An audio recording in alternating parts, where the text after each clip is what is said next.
là, pour vous dire qu'on fait vraiment un grand tour du monde à 100 jours de la COP 21. Hein. Ce n'est pas en 80 jours, mais c'est à 100 jours de la COP 21. Et on va voir comment un grand énergéticien qui avait pour habitude de s'appeler GDF Suez, donc vous voyez, était déjà avec un pied France, Suez, qui vient de changer de nom et s'appelle Engie, et avec Denis, qui est un habitué de nos universités, merci pour ta fidélité, qui est quelqu'un qui vraiment connaît le monde. Il a passé du temps en Afrique du Sud, dans toutes sortes de pays et avec la diplomatie, et qui aujourd'hui, au sein du groupe Engie, a en charge des relations européennes et internationales.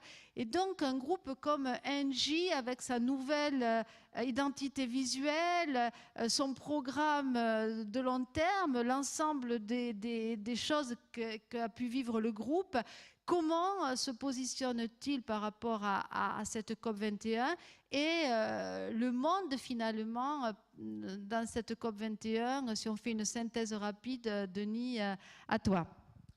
Merci Myriam, bonjour à toutes et à tous. C'est un plaisir effectivement de participer pour la deuxième fois à cette université d'été.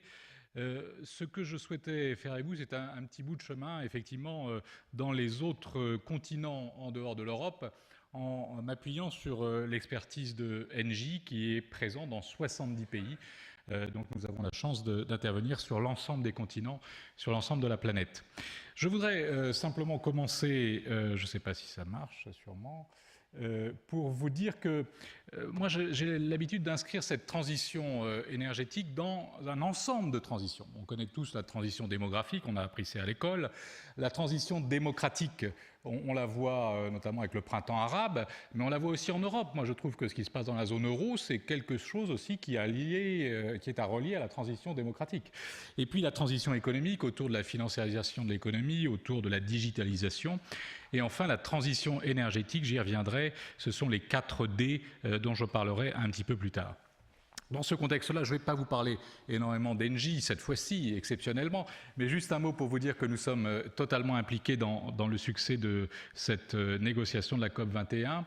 Et je crois, Gérard Mestrallet a l'habitude de le dire, que, à la différence de Copenhague, je crois qu'un élément essentiel, c'est justement l'implication de l'ensemble de la société civile, pas seulement les partis politiques, pas seulement les ONG, pas seulement un certain nombre d'acteurs qu'on trouvait généralement autour de ces négociations, mais aussi des entreprises, d'où qu'elles viennent, pas seulement européennes, mais de l'ensemble des pays de la planète.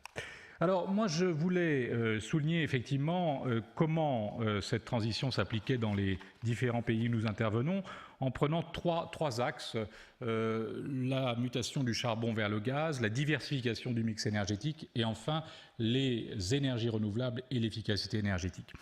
Et je voudrais effectivement reprendre très rapidement ce qui a été dit tout à l'heure. Je partage complètement le point de vue des orateurs précédents sur le fait que le gaz est un bon moyen d'accompagner cette transition énergétique parce que c'est ce qu'on appelle généralement la ressource triple A, en bon français, affordable, donc compétitive. Elle n'est pas très chère et on a vu que les prix du gaz effectivement ont baissé.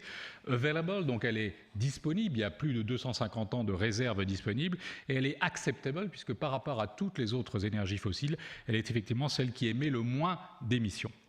Alors, 3 exemples que je voulais vous donner sur ce que nous vivons nous-mêmes dans nos affaires. C'est premièrement les efforts de la Chine. Ça a été évoqué, donc j'y reviens très rapidement, mais c'est vrai que nous accompagnons plusieurs villes chinoises dans leur transition du charbon vers le gaz. Il faut savoir qu'aujourd'hui, le gaz, c'est simplement à peu près 2% du mix d'énergie primaire de la Chine et qu'il y a une marge de progression considérable. Et toutes ces villes aujourd'hui se tournent vers le gaz et donc nous avons la chance par notre expertise de pouvoir accompagner aussi bien Beijing, Chongqing que Shanghai dans cette évolution.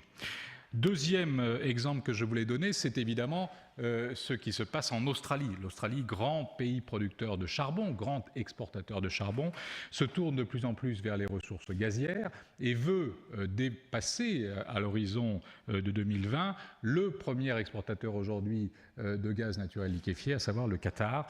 Donc c'est un autre exemple dans lequel nous participons, que nous accompagnons, puisqu'il y a plusieurs projets aujourd'hui d'exploration-production de gaz pour le transformer en gaz naturel liquéfié et l'exporter vers l'ensemble des autres continents.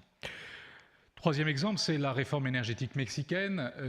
Il faut souligner les efforts du gouvernement du Mexique aujourd'hui pour la réforme de son système énergétique. C'était un système extrêmement contraint, extrêmement monopolistique autour de Pemex, notamment le producteur gazier pétrolier, et autour de CFE, le monopole électrique du Mexique.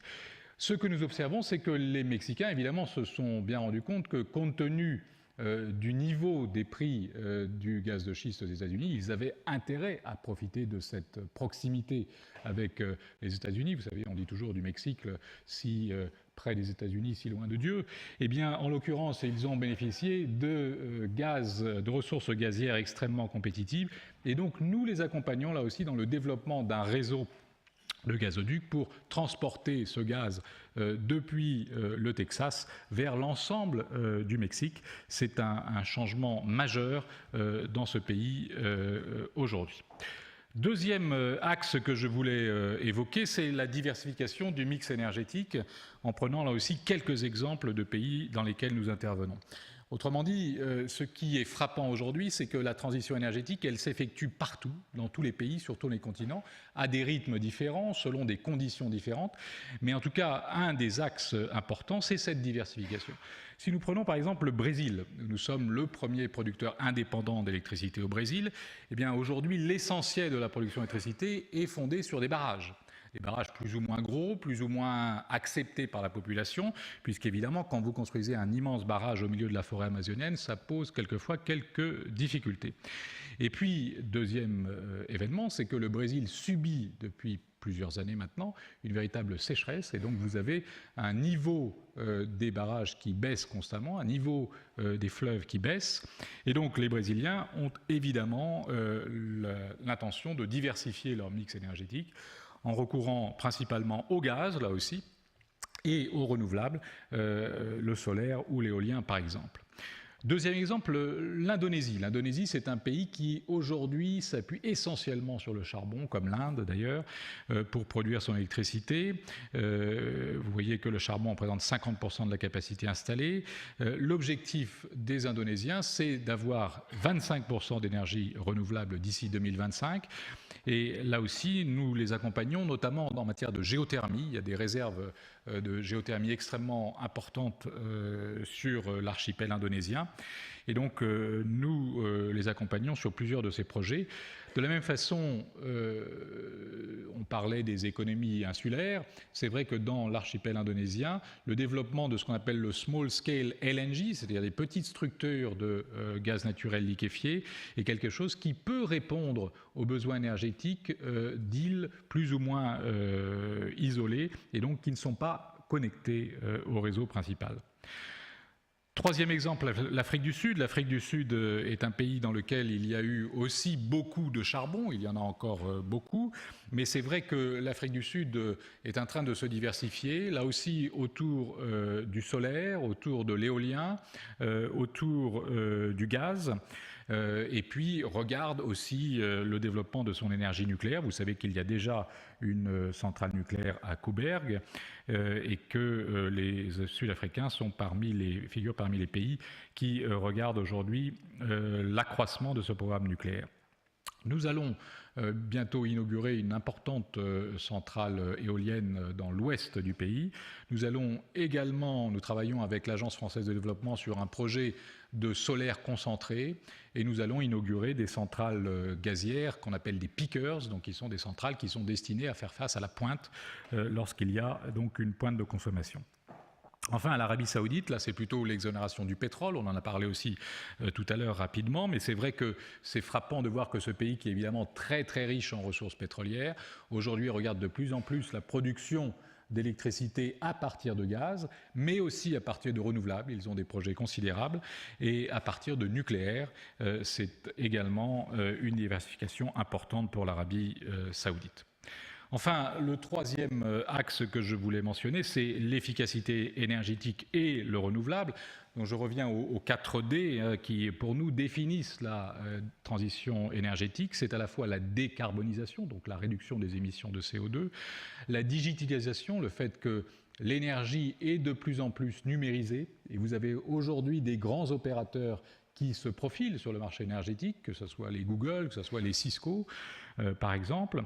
La décentralisation, le fait que nous aurons une production d'électricité qui sera de plus en plus décentralisée. On passe de grandes centrales de 1000 MW à des centrales qui aujourd'hui vont faire peut-être 150, 100 MW, jusqu'aux éoliennes, 3, maximum 5 MW, ou aux panneaux solaires, où là, on est vraiment dans la petite production.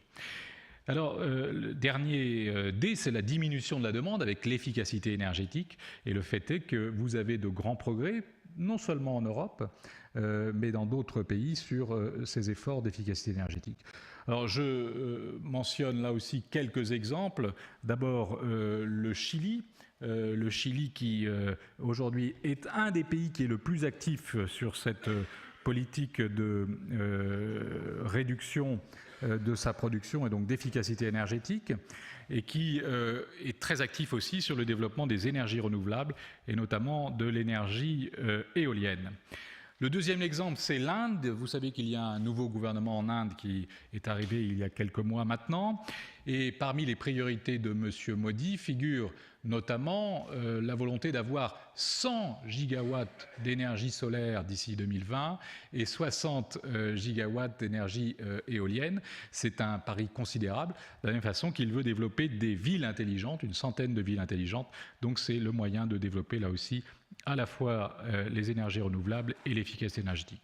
Je terminerai par le Maroc, à tout seigneur, tout honneur, puisque évidemment, comme l'a souligné Myriam, c'est le pays qui aura la charge d'organiser la prochaine conférence of parties, donc la COP 22. Ce qui est frappant au Maroc, c'est le succès du plan solaire méditerranéen. Vous vous souvenez qu'on avait, à une époque, j'étais encore diplomate à ce moment-là, au ministère des Affaires étrangères, soutenu des plans solaires méditerranéens tout autour du bassin méditerranéen. Finalement, relativement peu de pays l'ont fait, mais le Maroc, lui, l'a fait avec d'immenses programmes en matière éolienne, en matière solaire. Et là aussi, nous avons récemment inauguré la plus grande centrale éolienne, le plus grand parc éolien d'Afrique, à Tarfaya, avec 300 MW de production éolienne sur l'ouest du Maroc. Voilà, je voulais juste en conclusion donc vous dire que de notre point de vue, effectivement, il y a une prise de conscience généralisée des enjeux, pas seulement liés à la COP21, mais à la transition énergétique, c'est-à-dire que ce n'est pas un sujet uniquement européen. Vous avez aujourd'hui, alors depuis le 15 juillet, quelques nouveaux pays ont remis leur contribution. On a 56 pays, ce sont des chiffres qui datent de ce matin, puisque j'avais la chance d'être à la conférence des ambassadeurs ce matin. Donc 56 contributions, on attend encore quelques-unes importantes, comme l'Inde, le Brésil, l'Australie ou l'Indonésie. Et puis, vous le voyez, je crois que dans cette transition, le rôle du gaz, la diversification, les renouvelables et l'efficacité énergétique jouent un rôle. Et ça tombe bien puisque c'est plus ou moins les sujets de cette fondation. Myriam, merci. Merci beaucoup, Denis. Je crois que on a parcouru l'ensemble des situations et on a vu combien les réalités pouvaient être différentes d'un endroit du monde à l'autre. Et je crois qu'on retient plein de choses, on va y revenir, mais parmi les choses importantes à retenir, c'est que rien ne peut être aussi efficace finalement que le fait d'agir. Et je vais demander à